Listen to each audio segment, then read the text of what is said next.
So qualitative কেমিস্ট্রিতে আমরা common ion effect পড়ে আসছিলাম, তোমাদের এক্সামের আগে ওইটা দেখাইছিলাম শর্টলি। তো ওই টপিকটা আসলে ওই রকমই, ওইটা খুব বেশি ডিটেইলড কিছু না। আমরা আরেকটা ম্যাথ দেখি, তাহলে আইডিয়াটা আবার একটু মনে পড়বে।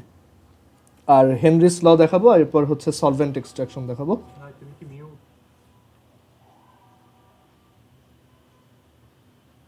হ্যালো, ও আচ্ছা আচ্ছা, আমি একটু মিউটেড ছিলাম। ওসব খুব ওই এটাই বলতেছিলাম যে কোয়ালিটেটিভ কেমিস্ট্রির দুইটা টপিক দেখাবো আর কি। তোমার কমন আয়ন ইফেক্ট। হ্যাঁ বলো। আমি একটু কনফিউশন ছিল। হ্যাঁ বলো। আসলে আমরা জানি যে ডি ব্লক এলিমেন্টস এর জেনারেল ইলেকট্রনিক কনফিগারেশন হচ্ছে n-1 আর d এটা একটা হ্যাঁ এক্সাম্পল দিয়ে ফরম্যাটটা বোঝানো যাবে। হ্যাঁ, যেমন copper copper 29, which is 1s2 2s2 2p6 3s2 3p6 4s2 3d 4 6 10 12 18 20 3d9। But এখান থেকে আবার একটা এখানে যায়, 3d10 হয়, আর এখানে 4s1। দেখো এই যে লাস্টের প্যাটার্নটা কীরকম, এটা হচ্ছে এন এস সামথিং 1 অর 2, আর এইটা হচ্ছে n-1 ডি, এখানে তোমার 0 থেকে 10। ওকে, এটা হচ্ছে ডি ব্লক এলিমেন্টের জেনারেল ইলেকট্রনিক কনফিগারেশন। আচ্ছা, কোয়ালিটেটিভ কেমিস্ট্রিতে আমরা আমাদের হচ্ছে তোমার লাস্টের দিকে, এই চ্যাপ্টারটা লাস্টের দিকে হচ্ছে কিছু ল্যাবরেটরি প্রসেস আছে, যেমন distillation, partial distillation, fractional distillation, তারপর স্টিম এটসেট্রা। তো এই জিনিসগুলো তোমাদেরকে হচ্ছে ল্যাবরেটরিতে শেখানো হবে। মানে এটা অ্যাকচুয়ালি ক্লাসেও ওভাবে পড়ায় না, এটা হচ্ছে ল্যাবরেটরিতে তোমাদের যখন বিভিন্ন এক্সপেরিমেন্ট করাবে তখন তুমি ওইটা দেখে বুঝবা যে কোনটা ডিস্টিলেশন, কোনটা সাবলাইমেশন এটসেট্রা। ওকে, আচ্ছা। তো আর এই চ্যাপ্টারে আমরা তোমাদের পরীক্ষার আগে হচ্ছে কমন আয়ন ইফেক্টটা দেখাইছিলাম, বাট শর্টলি দেখাইছিলাম। তো ওইটার আরেকটা ম্যাথ দেখাবো, আর হেনরিস ল দেখাবো এখান থেকে। আর এখানে আরেকটা টপিক আছে যেটা এইচএসসিতে আসে না, বাট অ্যাডমিশন টেস্টে আসে, আর এটা তোমাদের বইতেও আছে, কিছু কিছু বইতে আছে, বাট এটা এইচএসসির সিলেবাসে নাই actually, which is solvent extraction. So আমরা সলভেন্ট এক্সট্রাকশন দেখবো, দেন আমাদের এই চ্যাপ্টারটা শেষ। ওকে, দেন আমি বলে দিব তোমরা এই চ্যাপ্টার ওভারঅল কীভাবে পড়বা। আর এরপর আমরা কেমিস্ট্রি ফার্স্ট পেপার চ্যাপ্টার 3 বাকি যা আছে তোমাদের এক্সামের যতটুক ছিল ওইটার পরে যা যা আছে সেগুলো দেখাবো। আর হচ্ছে এরপর আমরা chemistry first paper chapter 4 chemical changes চ্যাপ্টারটা দেখব। ওই চ্যাপ্টারটা আবার অনেক ইন্টারেস্টিং, ম্যাথমেটিক্যাল চ্যাপ্টার, পুরোটাই কোয়ান্টিটেটিভের মতো। বাট এই কেমিস্ট্রি ফার্স্ট পেপার চ্যাপ্টার 3টা অ্যাকচুয়ালি একটু বোরিং, তো এটা একটু কষ্ট করে পড়তে হবে আর কি। আচ্ছা, সো আমরা কোয়ালিটেটিভ কেমিস্ট্রি আজকে লাস্ট ক্লাস নেব আর কি। হ্যাঁ বলো। চ্যাপ্টার 1 থেকে কোনগুলো টপিকস পড়তে হবে একদিন বলে দেওয়া যাবে? ল্যাবরেটরি কেমিস্ট্রি, ওইটা তুমি পুরো বইটা রিডিং, পুরো চ্যাপ্টারটা বই থেকে রিডিং করবে, তাহলেই হবে। আচ্ছা, সো কোয়ালিটেটিভ কেমিস্ট্রিতে আমরা কমন আয়ন ইফেক্টের ম্যাথ দেখি।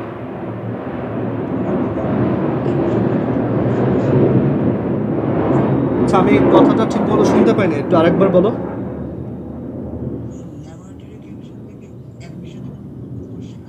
এমসিকিউ কোশ্চেন আসে, কোনো রিটেন কোশ্চেন আসে না। ওকে, ওইটা তোমার বই রিডিং পড়তে হবে, কোন গ্লাভস ভালো, কোন কেমিক্যাল আমার জন্য সেফ, আমি ল্যাবরেটরিতে কী কী করব, কোন কাচের গ্লাস ওয়াচ গ্লাস ইউজ করা ভালো এটসেট্রা। ওইটা তোমার বই থেকে রিডিংই পড়তে হবে। ওকে, ওইটা থেকে এইচএসসিতেও কোনো ক্রিয়েটিভ আসবে না। আচ্ছা, তো এবার আসি কমন আয়ন ইফেক্ট। তো কমন আয়ন ইফেক্ট আমরা লাস্ট দিন বলে আসছিলাম যে আমাদের কোনো একটা সলিউশনে অলরেডি যে সলিউটটা আছে, আয়নিক সলিউটটা আছে, আমি যদি সেই আয়নিক সলিউটে থাকা যে আয়নগুলো আছে ওই কমন একটা আয়ন বিশিষ্ট আরেকটা সলিউট এখানে অ্যাড করি, তখন একটা তোমার প্রিসিপিটেশন হয়। যেমন ধরো এখানে আগে থেকে সিলভার আয়োডাইড ছিল, সিলভার আয়োডাইডের একটা স্যাচুরেটেড সলিউশন ছিল, আমি এখানে ইচ্ছা করে একটা সোডিয়াম আয়োডাইড এক্সট্রা অ্যাড করলাম, তো তখন এইখানে এই সিলভার আয়োডাইডটা প্রিসিপিটেট হয়ে নিচে পড়বে। কারো যদি এটা মনে না থাকে আগের ভিডিওটা একটু দেখবা। তো এখন এটার আমরা আরেকটা ম্যাথ দেখি। আমরা গতদিন মেবি একটা ম্যাথ দেখাইছিলাম, তো এই টপিকটা অত বেশি ইম্পর্টেন্টও না, সো আমি এটার আরেকটা ম্যাথ দেখাই দিই।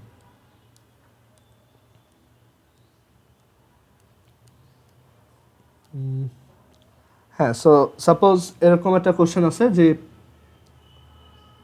তোমার এরকম একটা সলিউশন আছে যেখানে এটা হচ্ছে FeOH3 সলিউট।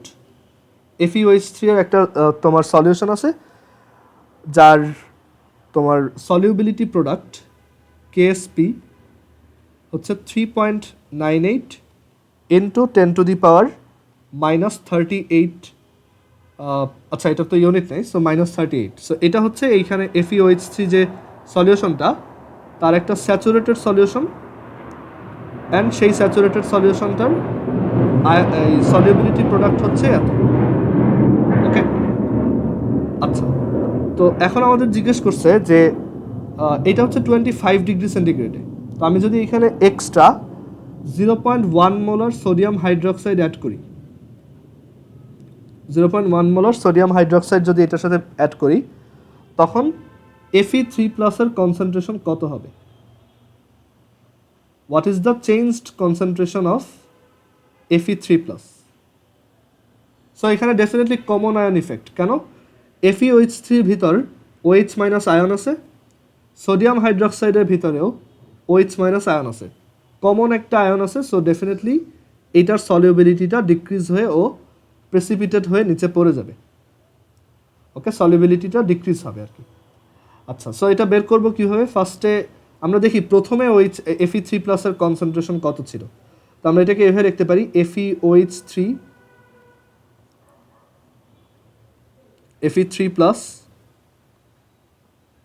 3OH-, এটার সলিউবিলিটি যদি S হয়, এটাও S, এটাও 3S, তাহলে KSP কত? Fe3+ এর কনসেন্ট্রেশন মাল্টিপ্লাইড উইথ OH- এর concentration to the power 3, S into 3S whole cube, which is 27S to the 4. So according to question এটাই হচ্ছে 3.98 ইন্টু 10⁻⁻38। আমি এখান থেকে S বের করতে পারবো। সো S হচ্ছে 3.98 ইন্টু 10⁻⁻38 ডিভাইডেড বাই 27, এটার 4th root, which is 1.95 into 10⁻⁻10. Okay, 1.9594 into 10⁻⁻10 mole per litre. আচ্ছা, তো এবার এটা হচ্ছে প্রথমে। এখন কমন আয়নটা অ্যাড করার পর কত হবে সেটা বের করব। সো কমন আয়নটা অ্যাড করার পর কত হবে সেটা বের করার ওয়ে হচ্ছে যে আমাদের ডেফিনেটলি সলিউবিলিটি কিছুটা কমে যাবে। তো আমি যদি কমন আয়ন অ্যাড করার পরেরটা লিখি, এই সাইডে লিখতেছি, একটু এই পাশে সরাই। কমন আয়নটা অ্যাড করার পর যেটা হবে, এটাকে আবার যদি লিখি FeOH3, এটা এভাবে লিখলে আমরা পাবো Fe3+ প্লাস 3OH-, Fe3+ আর হচ্ছে প্লাস 3OH-। আমাদের FeOH3 সলিউবিলিটি এখন একটু চেঞ্জ হয়ে যাবে, সেটা হচ্ছে S', এটাও তাহলে S', এটাও হচ্ছে 3S'। বাট আমাদের সলিউশনে কি শুধুমাত্র 3S' অ্যামাউন্টই OH- আছে? না, এখানে কিন্তু এই যে সোডিয়াম হাইড্রোক্সাইড এক্সট্রা যেটা অ্যাড করছো সেটার জন্য একটা OH- অ্যাড হচ্ছে। NaOH ভেঙে গিয়ে Na+ অ্যান্ড OH- ক্রিয়েট হয়, যেখানে NaOH এর কনসেন্ট্রেশন ছিল 0.1 মোলার, এটাও 0.1 মোলার, এটাও 0.1 মোলার। সো আমরা বলতে পারি এখানে তাহলে OH- হচ্ছে টোটাল 3S' প্লাস 0.1। সো এখান থেকে আমরা KSPটা বের করতে পারবো। KSP চেঞ্জ হবে না, KSP হচ্ছে অলওয়েজ টেম্পারেচারের উপর ডিপেন্ড করে। এটা সলিউট কতটুক আছে বা অন্য যে কোনো কিছুর উপর এটা ডিপেন্ড করে না, এটা ডিপেন্ড করে অনলি টেম্পারেচারের উপর। চ্যাপ্টার 4 যখন পড়বো কেমিক্যাল চেঞ্জেস, ওইখানে এটা দেখব। তো KSP is equal to Fe3+ এর কনসেন্ট্রেশন আর OH মাইনাসের concentration to the power 3। So এটা হচ্ছে S prime 3S prime plus 0.1 whole cube. তো অ্যাকর্ডিং টু কোশ্চেন এবার এইটা ইজ ইকুয়াল টু এই যে এই ভ্যালুটা।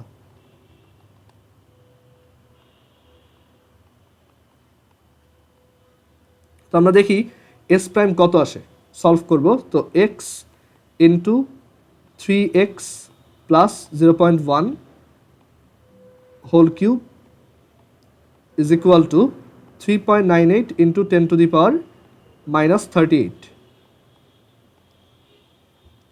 সো এস প্রাইমের ভ্যালু বের হবে which is 3.98 into 10 to the power minus 35। So এখান থেকে আমরা এস প্রাইমের ভ্যালু পাচ্ছি 3.98 into 10 to the power minus 35 mole per litre. And দেখো আমরা কিন্তু এইটা এস প্রাইম ধরছি, অ্যান্ড Fe3+ এর কনসেন্ট্রেশনও কিন্তু এস প্রাইম, কারণ এটা সেম, কোফিশিয়েন্ট সেম। সো এইটাই হচ্ছে চেঞ্জড Fe3+। সো দেখো আমাদের কিন্তু সলিউবিলিটি কমে গেছে, আগে অনেক বেশি ছিল, 10 টু দি পাওয়ার মাইনাস 10 থেকে 10 টু দি পাওয়ার মাইনাস 35 কিন্তু ছোট। তো সলিউবিলিটি কমে গেছে, আয়নের অ্যামাউন্টটাও কমে গেছে। স্যাচুরেটেড সলিউশনে আমার Fe3+ এর অ্যামাউন্টটাও কমে গেছে। সো এই হচ্ছে কমন আয়ন ইফেক্টের ম্যাথ। এটা অত ইম্পর্টেন্ট না বা অত কঠিনও না, অ্যান্ড এটা আসেও কম। জাস্ট আইডিয়াটা জেনে রাখাই ভালো যে কমন আয়ন ইফেক্টটা কী। আচ্ছা, এবার আমরা হেনরিস ল পড়ব। এটাও পরীক্ষার আগে দেখাই দিয়েছিলাম শর্টলি, অ্যান্ড আসলে আইডিয়াটাও অতটুকুই। হেনরিস ল হচ্ছে লিকুইডে গ্যাসের সলিউবিলিটির একটা equation. solubility of gas in liquid. তো এটার একটা ইকুয়েশন হচ্ছে S is equal to Kp, where K is called the Henry's constant,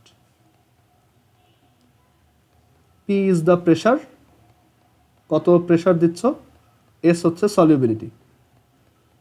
okay, so একটা সলিউশনে তুমি যদি একটা গ্যাসকে ডিজলভ করতে চাও, ধরো কোকের ভিতর কার্বন ডাইঅক্সাইড, এগুলোকে কার্বোনেটেড ড্রিঙ্কস বলে। সো আমরা কোকের ভিতর কার্বন ডাইঅক্সাইডকে ডিজলভ করতে চাই, তো আমাদের ওইটাকে খুব এক্সট্রা প্রেশার দিয়ে তারপর ডিজলভ করাইতে হয়। এর জন্য তুমি দেখবা যখনই কোকের বোতল খোলা হয় একটা সাউন্ড তো হয়ই, প্লাস ওই যে প্রেশারটা রিডিউসড হয়, মানে নর্মাল প্রেশারে নিয়ে আসো, তখন ওই সলিউবিলিটিটা, গ্যাসের সলিউবিলিটিটা কমে যায়। এখানে আমরা দেখতেছি যে প্রেশার যত বাড়বে, আমার কথা কি ঠিক মতো শোনা যাচ্ছে? হ্যালো,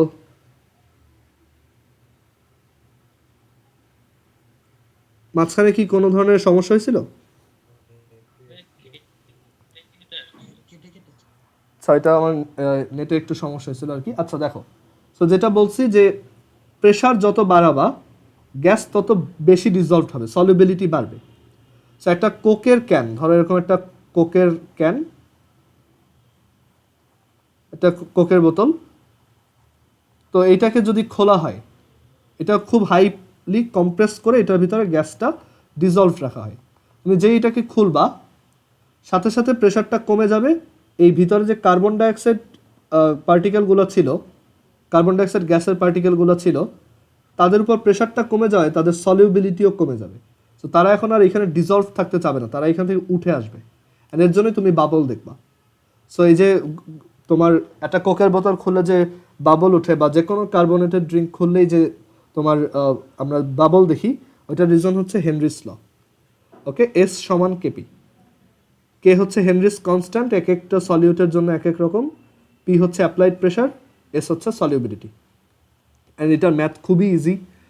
তোমাকে এস দিবে, পি দিবে, কে বের করতে বলবে, অথবা এস দিবে, কে দিবে, পি বের করবা, আর কে দিবে, পি দিবে, এস বের করবা। আর এখানে কোনো ফিক্সড ইউনিটও নেই। ধরো এস এর ইউনিট হচ্ছে মোল পার লিটার, পি এর ইউনিট হচ্ছে এটিএম, অ্যাটমসফেরিক প্রেশার, তাহলে কে এর ইউনিট হচ্ছে লিটার পার মোল পার এটিএম, সরি এটার ইউনিট হচ্ছে মোল পার লিটার পার এটিএম। এটা কোনো ফিক্সড ইউনিট নেই, তারপরে যদি এক্সামে আসে এটা মোল পার লিটার পার এটিএম। ওকে, সো এই হচ্ছে হেনরিস ল। আর হেনরিস ল একটা গ্রাফ ফলো করে, যত প্রেশার বাড়াবো তত সলিউবিলিটি বাড়বে, যেখানে এটার এই গ্রাফের স্লোপ হচ্ছে কে। এটা হচ্ছে y is equal two mx গ্রাফের মতো, এটা y, এটা m, এটা x। সো হেনরিস ল ম্যাথ ওই যে একটা দেখাইছিলাম ওইটাই, এইখানে অ্যাকচুয়ালি অত ইম্পর্টেন্ট না এটা, অ্যান্ড এটা হাজারি নাকসারের বইতে নাইও, বা ম্যাথ নাই আর কি, জাস্ট এই ফর্মুলাটা দেওয়া আছে। তো এবার আমরা এই চ্যাপ্টারের লাস্ট যে ইম্পর্টেন্ট টপিক সলভেন্ট এক্সট্রাকশন বা দ্রাবক নিষ্কাশন ওইটা পড়ব। সলভেন্ট এক্সট্রাকশন অর দ্রাবক নিষ্কাশন, এটা অ্যাডমিশন টেস্টেই আসে।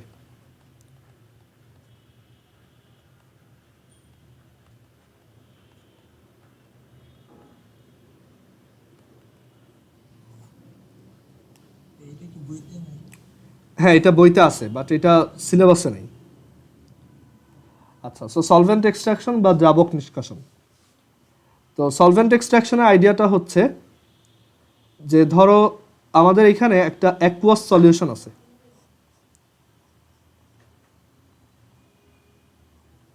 এখানে একটা অ্যাকুয়াস সলিউশন আছে একটা অর্গানিক কম্পাউন্ড, যেমন গাছের পাতা বা অন্যান্য যে কোনো মানে তোমার অর্গানিজম থেকে যেসব ম্যাটেরিয়াল আমরা পাই সেগুলোতে কিন্তু প্রচুর অর্গানিক কম্পাউন্ড থাকে।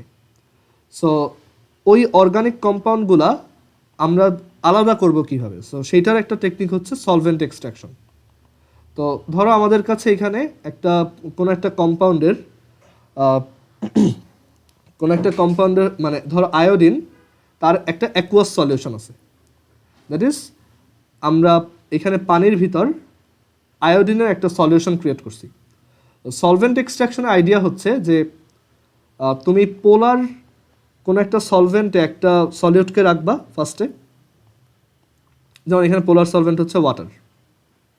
আমার টাস্ক হচ্ছে আমি এখান থেকে আয়োডিনগুলোকে বের করে আনবো। ধরো ওয়াটার থেকে আমার আয়োডিন বের করতে খুব কষ্ট হইতেছে, তো আমি ওইটা বের করার জন্য যেটা করব সেটা হচ্ছে সলভেন্ট এক্সট্রাকশন।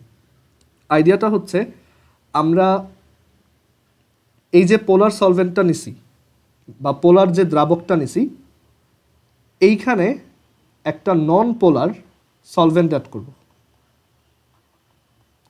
ওকে, আমরা কিন্তু আগে শিখে আসছি like dissolves like, that is পোলারের মধ্যে শুধু পোলারগুলাই ডিজলভ হয়, আর নন পোলারের মধ্যে শুধু নন পোলারগুলাই ডিজলভ হয়। আচ্ছা, তো এখন যদি এখানে একটা নন পোলার সলভেন্টকে আমি অ্যাড করি, সেটা ডেফিনেটলি পানির সাথে মিক্স হবে না, বাট আমার এই সলভেন্টটা আবার এমনভাবে চুজ করতে হবে, এই নন পোলার সলভেন্টটা, যাতে ওইটার ভিতর এই সলিউটটা ডিজলভড হয়। ওকে, যেমন আয়োডিন ডিজলভড হয় এরকম একটা নন পোলার বা অর্গানিক সলভেন্ট হচ্ছে CCl4 বা পাইরিন। তো আমি যদি এখানে ধরো CCl4 অ্যাড করি, তখন এখানে একটা ইন্টারেস্টিং জিনিস হয়, সেটা হচ্ছে এই যে তোমার বিকারটা দেখতেছো, এখানে দুইটা লেয়ার ক্রিয়েট হবে, এখানে এরকম একটা ফাইন লেয়ার ক্রিয়েট হবে, যার উপরে থাকবে ওয়াটার বা নিচেও থাকতে পারে, এটা ডিপেন্ড করে কার ডেন্সিটি কেমন, আর নিচে থাকবে হচ্ছে CCl4, অ্যান্ড আয়োডিনটা দুইটা সলভেন্টেই ডিস্ট্রিবিউটেড অবস্থায় থাকবে, মানে কিছু আয়োডিন উপরে ওয়াটারে থাকবে, কিছুটা CCl4-এ থাকবে। অ্যান্ড জাস্ট ডিসকাশনের সুবিধার্থে আমরা ধরে নিলাম যে ওয়াটার থেকে আয়োডিন বের করার থেকে CCl4 থেকে আয়োডিন বের করা অনেক সোজা। তো আমি যেটা করব, এরপর একটা পাইপ দিয়ে এখান থেকে এই CCl4-এর মধ্যে আয়োডিন মিক্সড অবস্থায় যে সলিউশনটা আছে সেটাকে বের করে এনে দেন ওইখান থেকে ইজিলি অন্য কোনো প্রসেস দিয়ে আয়োডিনটা সরাই ফেলবো। তো এই যে আরেকটা সলভেন্ট ইউজ করে আমরা একটা সলিউটকে বের করে আনতেছি, এটাকেই বলা হয় সলভেন্ট এক্সট্রাকশন বা দ্রাবক নিষ্কাশন। তো এখানে আইডিয়া হচ্ছে যে একটা পোলার সলভেন্টের মধ্যে কোনো একটা সলিউশন থাকবে, উল্টাও হইতে পারে, একটা নন পোলার সলভেন্টে কোনো একটা সলিউট থাকবে, সেখান থেকে ওই সলিউটটা আলাদা করার জন্য আমি অপোজিট টাইপের আরেকটা সলভেন্ট অ্যাড করব, যেটা ওই প্রিভিয়াস সলভেন্টের সাথে মিক্স হবে না বা রিয়াকশন করবে না, অ্যান্ড ওই সলিউটটা এই দুইটা সলভেন্টেই ডিজলভড হবে। এই প্রসেসটাই হচ্ছে সলভেন্ট এক্সট্রাকশন বা দ্রাবক নিষ্কাশন। ওকে, আচ্ছা, এখন এখানে একটা জিনিস বলছি যে আয়োডিনটা হচ্ছে দুইজনের মধ্যেই ডিস্ট্রিবিউট হয়, তো এইটা কিভাবে ডিস্ট্রিবিউট হয় 50-50 নাকি অন্য কোনো ওয়ে? তো এইটার জন্য একটা কনস্ট্যান্ট আছে যেটাকে বলা হয় KD, which is distribution coefficient. কে নিচে হচ্ছে একটা ক্যাপিটাল ডি, এটাকে বলা হয় ডিস্ট্রিবিউশন কোফিশিয়েন্ট বা বাংলায় হচ্ছে বন্টন গুণাঙ্ক। তো তোমাকে ম্যাথ করার সময় কেডি দিয়ে দিবে, অ্যান্ড দেন কোশ্চেনটা এরকম আসে যে আমি যদি 200 মিলিলিটার CCl4 দুইবার ইউজ করি তাহলে এখানে কতটুকু আয়োডিন আমি বের করে আনতে পারবো। তো এটার জন্য আমাদের একটা ফর্মুলা এখন নিজেদের বানাইতে হবে যে সলভেন্ট এক্সট্রাকশনের ফর্মুলা কি।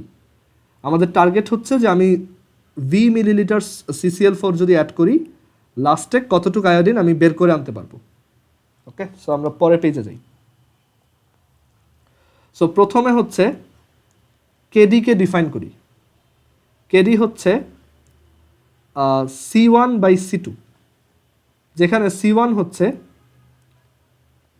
এটা তোমাদের বইতে একটু ভুল লেখা আছে, সো বইয়েরটা ফলো করবা না, এটা আমি যেভাবে লিখি ওইভাবে ফলো করবা। C1 হচ্ছে কনসেন্ট্রেশন অফ সলিউট ইন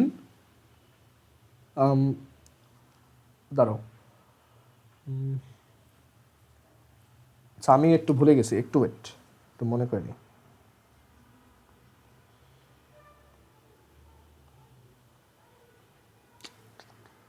একটু ওয়েট, দাঁড়াও।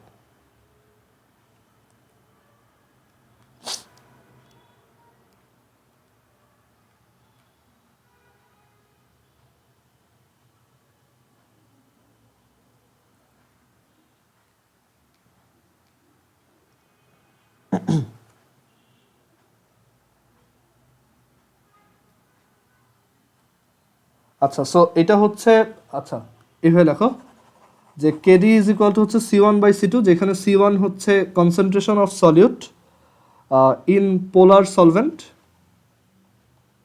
প্রথমে পোলার তারপর নন পোলার, পোলার সলভেন্ট। আর C2 হচ্ছে concentration of solute in non polar solvent.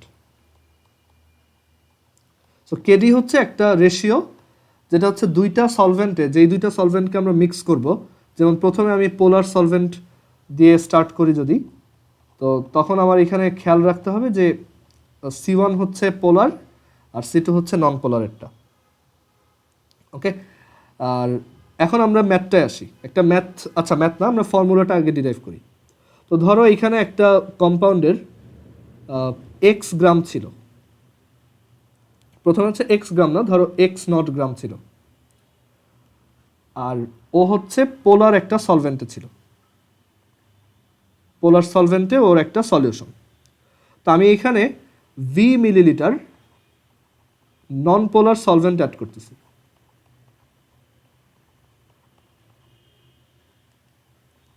V millilitre non polar solvent add করলাম। তো আমার টার্গেট হচ্ছে যে এখান থেকে কতটুক এক্সট্র্যাক্ট হবে, বা মানে কতটুক সলিউট বের হয়ে আসবে আর কতটুক থেকে যাবে সেটা বের করা। আচ্ছা, সো ফার্স্টে স্টার্ট করি যে we know KD is equal to C1/C2, where C1 is the concentration of solute in polar solvent divided by C2 is the concentration of solute in non-polar solvent. আচ্ছা, তো আমি অ্যাজিউম করলাম এখানে V millilitre add করার পর এরকম দুইটা layer create হয়েছে, একটা হচ্ছে নন পোলারের লেয়ারটা আর একটা হচ্ছে পোলারের লেয়ারটা। সো পোলারের মধ্যে এখন X গ্রাম আছে আর নন পোলারের মধ্যে এখন, আচ্ছা X দিয়ে না করি, এটা ধরো W0। তো এখন আমি বললাম যে পোলারের মধ্যে হচ্ছে W গ্রাম আছে, মানে W গ্রাম আনএক্সট্রাক্টেড আছে, এটা হচ্ছে আনএক্সট্রাক্টেড অ্যামাউন্ট। আর নন পোলারটা দিয়ে আমি এক্সট্রাক্ট করছি, তাহলে কতটুক W0 - W, এটা হচ্ছে এক্সট্রাক্টেড অ্যামাউন্ট। আমি নন পোলারে যতটুক এখানে চলে আসবে সেটাই তো এক্সট্রাক্ট হয়ে গেছে, কারণ ওইটাকেই তো আমি বের করে আনতেছি, এটা হচ্ছে এক্সট্রাক্টেড অ্যামাউন্ট। তো আমরা এই ডাব্লুটার একটা ফর্মুলা বের করব। আচ্ছা, সো এখন C1 ইজ ইকুয়াল টু কত লেখা যায়, C1 হচ্ছে পোলার সলভেন্ট, এই যে পোলার উপরে যতটুক, সেইখানে আমার তোমার ইয়া কত, কনসেন্ট্রেশন কত। তো আমি এই জায়গায় আরও কয়েকটা জিনিস একটু স্পেসিফাই করে দিই। আমরা এখানে ধরো ভি মিলিলিটার না, আমরা এখানে ভি 2 মিলিলিটার অ্যাড করতেছি। আমরা এই জায়গায় হচ্ছে V2 মিলিলিটার অ্যাড করতেছি। আর আগে থেকে এই যে পোলার সলভেন্ট যেটা সে ছিল হচ্ছে V1 মিলিলিটার। ওকে, সো এখন বলো তো C1 কত? আমরা কনসেন্ট্রেশন বের করবো। সো পোলারের মধ্যে আমার সলিউট আছে W। আমরা জানি যে এটাকে মোলে নিয়ে যেতে হয়, বাট অত ঝামেলা করার দরকার নাই। সিম্পলি আমরা গ্রাম পার লিটার ইউনিটে বা গ্রাম পার মিলিলিটার কনসেন্ট্রেশন কনসিডার করি। সো পোলারে এখানে কনসেন্ট্রেশন হচ্ছে W/V1, কারণ ওইখানে এখন W অ্যামাউন্ট রয়ে গেছে। আর নন পোলারে কত হবে বলো তো একজন? C2 ভ্যালু কত হবে?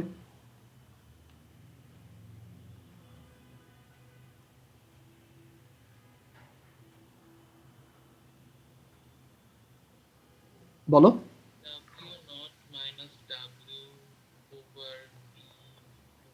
হ্যাঁ, W0 - W divided by V2। Okay, so এই হচ্ছে আমাদের কেডির ইকুয়েশন আমরা লিখলাম। এইখান থেকে আমরা ট্রাই করি ডাব্লুর একটা ইকুয়েশন বের করতে। সো আমরা মাল্টিপ্লাই করি। সো আমরা এখান থেকে পাবো first of all W/V2 divided by V1 W0 - W। Multiply যদি করো তাহলে KD into V1 into W0 - W is equal to W/V2। Then আমরা লিখতে পারি KD V1 W0 is equal to KD V1 W plus W/V2। So আমি যদি right সাইডে W common নেই অ্যান্ড ওইটাকে লেফট সাইডে আনি, তাহলে এরকম একটা ফর্মুলা দাঁড়ায় যে W0 into KD V1 divided by KD V1 plus V2। ওকে, আচ্ছা, তো এখন একটা জিনিস খেয়াল করে দেখো, একবার এক্সট্রাকশন করছি V2 মিলিলিটার ইউজ করে, একবার এক্সট্রাকশন করার পর আনএক্সট্রাক্টেড রয়ে গেছে এতটুক। তো আমি যদি এটাকে আরেকবার এই V2 মিলিলিটার দিয়ে এক্সট্রাক্ট করি, তাহলে সেকেন্ড বার কতটুক রিমেইনিং থাকবে? তো সেকেন্ড বার যখন করব তখন কিন্তু প্রথমে আসে এতটুক।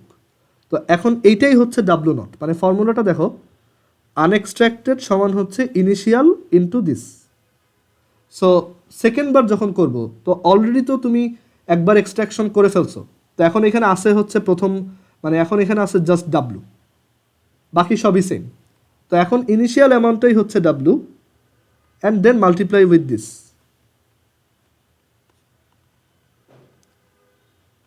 অ্যান্ড দেখো আমি যদি এখানে এই ডাব্লুর ভ্যালু বসাই, এই ডাব্লু হচ্ছে এত, তো এখান থেকে পাবো W0 into KD V1 divided by KD V1 plus V2 whole square.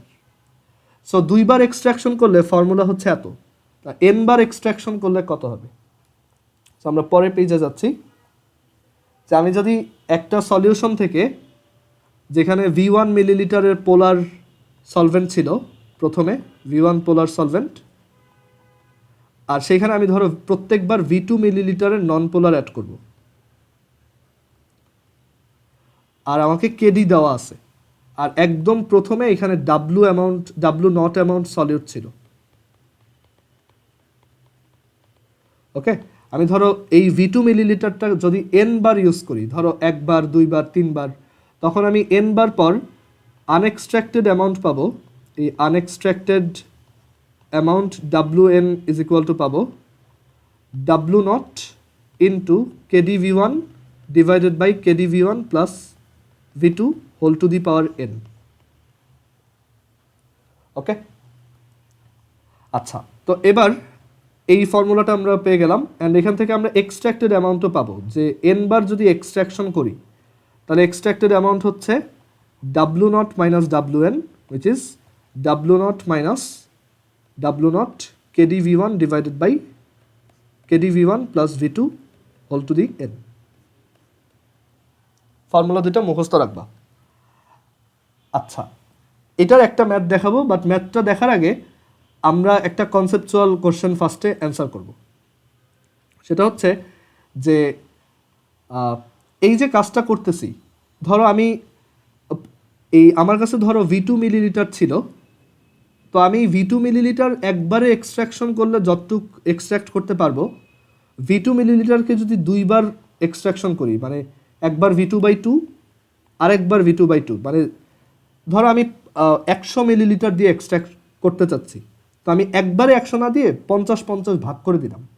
কোনটা আমার জন্য বেটার? কেউ কি গেস করতে পারবা যে কোনটা বেটার? ধরো এই জায়গায় 120 মিলিলিটার পানির মধ্যে আমি কিছু আয়োডিন গোলায় রাখছি, আমি চাই এখান থেকে আয়োডিন বের করতে। তো আমার কাছে ধরো 100 মিলিলিটার আয়োডিন আছে, তো 100 মিলিলিটার CCl4 আছে টোটাল। তো আমি কি একবারে 100 মিলিলিটার এখানে ঢেলে দিব, নাকি 50-50 আলাদা আলাদা ঢালবো? কোনটা বেটার মনে হয় তোমার কাছে? হ্যাঁ, অ্যাকচুয়ালি সলভেন্ট এক্সট্রাকশনে তুমি যত বেশিবার এক্সট্রাক্ট করবা, যত ভেঙে ভেঙে এক্সট্রাক্ট করবা, তত বেটার। আমরা প্রুফটা দেখতে পারি। ধরো আমরা যদি তোমার এখানে যে এই ফর্মুলাটা দেখো, WN is equal to W0 KD V1 divided by KD। তো ধরো আমি V2 মিলিলিটার দিয়ে করতে চাচ্ছি, তো আমি সেটা দিয়ে একবারে এক্সট্রাকশন করলাম, তো তখন আমার এক্সট্রাক্টেড আনএক্সট্রাক্টেড হচ্ছে এত, আর এক্সট্রাক্টেড অ্যামাউন্টটা হচ্ছে এত। W0 minus WN, which is this W0 minus W0 KD V1 divided by KD V1, এটা একবার করছি, so KD V1 plus V2, এটা হচ্ছে একবার এক্সট্রাকশন করে পাইছি। এখন আমি একটা চালাকি করলাম, সেটা হচ্ছে এই V2টাকে একবারে না দিয়ে ভেঙে ভেঙে দুইবার দিলাম। আচ্ছা, এখানে WN লেখা উচিত না, W লিখি।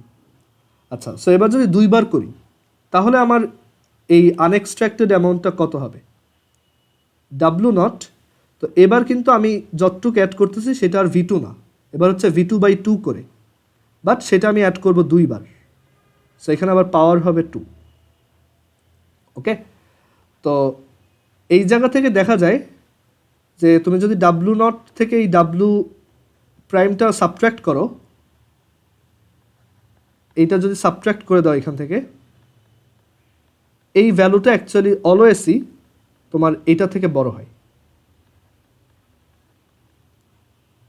এই যে ভ্যালুটা, এই ভ্যালুটা অলওয়েজই এটা থেকে বড়। সো মানে সবসময় হচ্ছে ভেঙে ভেঙে করা বেটার। মানে তুমি যদি ধরো 100 মিলিলিটার থাকে, সবচেয়ে ভালো এক্সট্রাকশন হবে যদি তুমি একবার 1 মিলিলিটার করে করে 100 বার এক্সট্রাকশন করো, বা 1000 বার এক্সট্রাকশন করো, সবচেয়ে বেস্ট রেজাল্ট পাবা, বা মোস্ট অ্যাকুরেট রেজাল্ট পাবা, বা সবচেয়ে বেশি অ্যামাউন্ট এক্সট্রাক্ট করতে পারবা। ওকে, এটা হয় হচ্ছে এই বন্টন গুণাঙ্ক বা ডিস্ট্রিবিউশন কোএফিসিয়েন্টের জন্য। আচ্ছা, আমরা কথা না বাড়ায়, এটা আই হোপ বুঝছো, আমরা একটা ম্যাথ দেখি, তাহলে এটা ক্লিয়ার হবে। সো ম্যাথটা হচ্ছে এরকম: in 1 litre aqueous solution,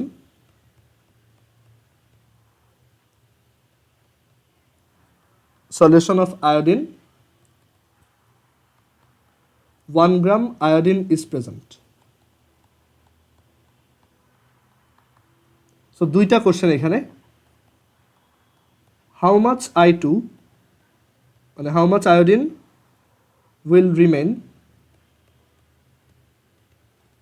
in aqueous solution when it is shaken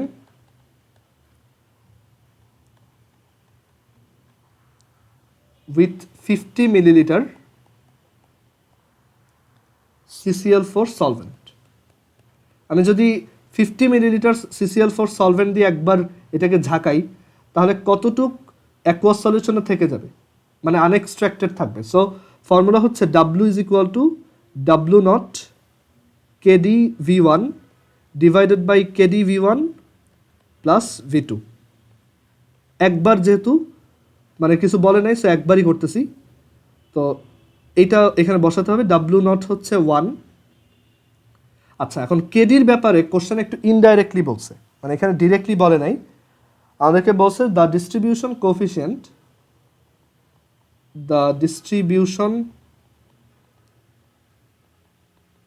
coefficient